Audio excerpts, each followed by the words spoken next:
Monaguillo, Julia de Asensi. El pueblo aquel era de tan escasa importancia que solo conocían su nombre sus habitantes y algunos de los que vivían en los lugares más cercanos. Tenía una plaza grande, pocas calles, cortas y estrechas, un paseo con 2 docenas de árboles, una fuente, un convento ruinoso y una iglesia.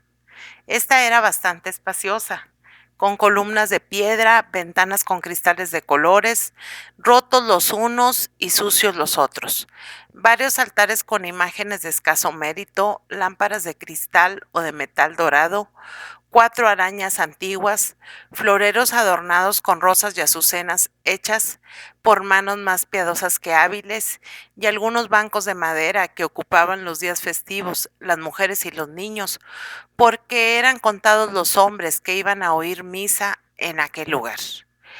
El retablo del altar mayor, medio borrado ya por la acción del tiempo, representaba la Anunciación y casi lo ocultaba una Virgen de talla, con el niño Jesús en los brazos que tenía delante.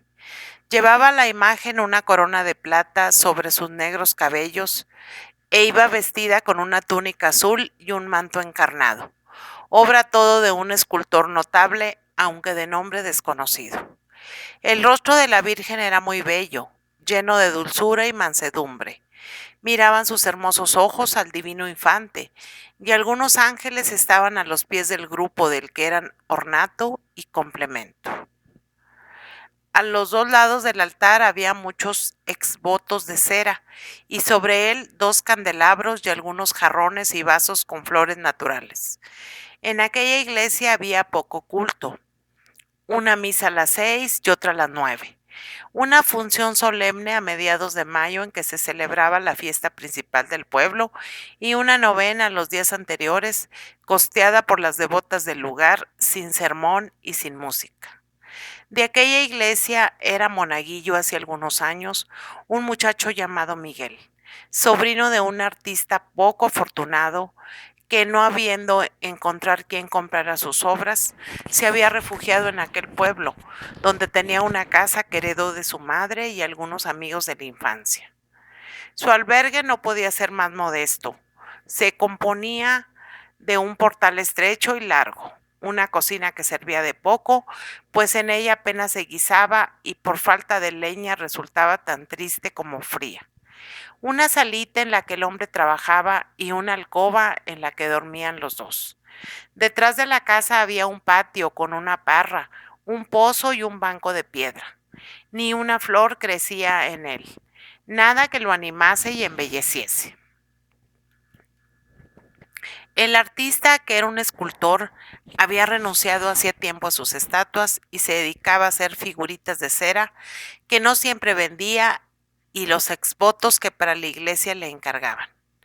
Era un hombre malo y descreído que solo había consentido en que su sobrino, que era huérfano de padre y madre, pasara gran parte del día en la parroquia y al servicio de ella, porque el señor cura le daba de comer y porque sacaba algunos cuartos de las propinas que nunca le faltaban en bautizos, bodas y funerales. Así, el muchacho no le era gravoso, y en los ratos que le tenía en su casa, le enseñaba a hacer figurillas de barro y de cera, prometiendo él, a pesar de sus pocos años, llegar a ser un buen escultor. Tío, dijo un día Miguel al artista, si vendieras velas en vez de estatuas, sacarías más provecho, porque son muchas las que llevan a la iglesia y arden en ella todos los días. ¿Y qué falta hacen esas velas allí?, preguntó el escultor. Casi todas se las ponen a la Virgen del Amparo. De esa cera que se consume podría yo hacer muchas maravillas. ¿No sería bastante que alumbrasen el altar con una lamparilla o 2? No, tío. Cuando hay muchas velas encendidas, la Virgen está más hermosa y parece que el niño se sonríe. La iglesia está alegre, brillan más los candelabros, adornan más las flores y hasta se me figura que se reza mejor allí. La luz de las lamparillas es triste y cuando oscila desfigura las imágenes. No me da miedo quedarme solo en la iglesia cuando arden los cirios, pero cuando no están encendidas más que las lamparillas, cada silla me parece un espectro y cada banco un ataúd. El tío, que se llamaba Marcelo, sonrió y levantó los hombros con un movimiento de profundo desdén. ¿Estás tú alguna vez de noche en la iglesia?, le preguntó. Pocas veces, cuando hay alguna función al día siguiente y necesitamos arreglarla. Pero eso no será por ahora, no. Aún ha de pasarse mucho tiempo hasta que haya alguna función en la parroquia. Y no se habló más del asunto. Apenas había transcurrido 8 días cuando una devota, que había prometido una solemne novena a la Virgen, si ganaba un pleito que tenía entablado con un pariente, quiso, en acción de gracias por haber obtenido tal merced, cumplir lo que ofreciera. Y con tanta prisa deseó que la función se hiciese, que el párroco dio orden al sacristán y a los monaguillos de que limpiaran y arreglaran la iglesia, aunque tuviesen que trabajar hasta una hora muy avanzada de la noche. Barrieron, fregaron el suelo y los cristales, quitaron el polvo y ya eran las 12:30 cuando Tadeo, el sacristán, que estaba rendido por haber sido el que hiciera el trabajo más rudo, dijo a los niños: poco queda ya para terminar. Las velas las podéis poner sin mí y luego os iréis a acostar como yo voy a hacerlo ahora mismo. Y salió por la puerta que daba a la sacristía. En un corredor al lado de esta había una escalera por la que se subía a la habitación del cura, que estaba en la planta principal del edificio, y en el cuarto segundo vivía Tadeo con su madre. Los dos monaguillos, Miguel y Fermín, pusieron primero los cirios en los candelabros del altar, y luego aquel, que era mayor que su compañero, se subió a una escalera para colocar también las velas en las arañas que solo se usaban en las funciones más solemnes. Una vez terminada la limpieza, había quedado el templo casi a oscuras, pues no lo alumbraban más que las lamparillas colocadas cerca de la Virgen del Amparo y delante de un Cristo que había a la entrada de la iglesia. Para ver si debía de poner alguna vela por allí, miró Miguel desde lo alto de la escalera y le pareció que en el confesionario del párroco se había movido un bulto negro. Como se acordara entonces de los efectos de la débil luz de las lamparillas, de que había hablado algunos días antes, creyó que allí no había nada y que el miedo le hacía ver fantasmas como otras veces. Porque el pobre niño no estaba muy tranquilo de noche en el sombrío templo y sin más compañía que una criatura más pequeña que él. Fermín, que no había advertido nada, se acercó a la puerta de la iglesia para convencerse de que el sacristán había echado el cerrojo y recogido las llaves, y viendo que así lo había hecho, volvió al lado de Miguel y le dijo: me mandó Tadeo que nos fuéramos por la sacristía, pero ya es muy tarde para volver a nuestras casas. Yo no, eh, a mí me da miedo quedarme y me da miedo también caminar. Yo no me atrevo a salir ahora por las calles. ¿Y tú? Yo tampoco, contestó Miguel. ¿Quieres que pidamos a Tadeo hospitalidad por esta noche? Ya se habrá dormido, y si llamamos se va a asustar su madre.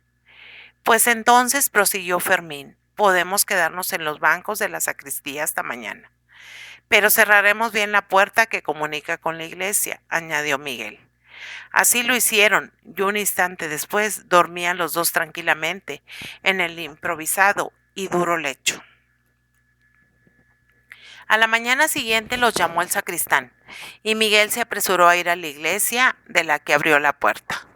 Apenas volvió a esta la espalda, un hombre se deslizó con sigilo desde el confesionario del cura párroco hasta la salida del templo, que franqueó sin ninguna dificultad. La plaza estaba desierta. El hombre se envolvió bien en su capa y se dirigió a la calle más próxima, por la que desapareció rápidamente.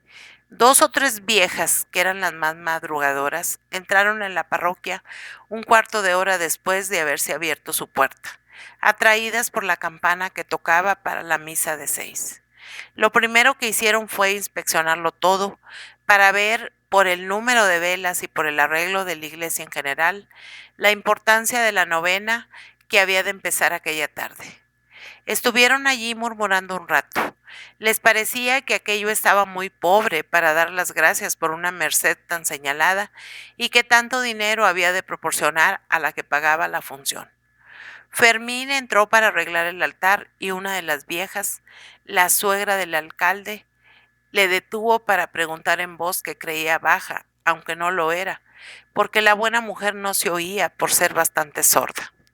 ¿No van a encender las arañas? Sí, señora. ¿Todas? Me parece que sí. ¿Por qué no tienen puestas las velas como los candelabros? El muchacho se encogió de hombros como diciendo, esta buena señora tiene tan mal la vista como el oído. ¿Acaso no las puso anoche Miguel? Otra de las viejas, la madre del zapatero, se acercó con misterio a la sorda y le dijo, ¿por qué habrán quitado los exvotos de la izquierda del altar mayor?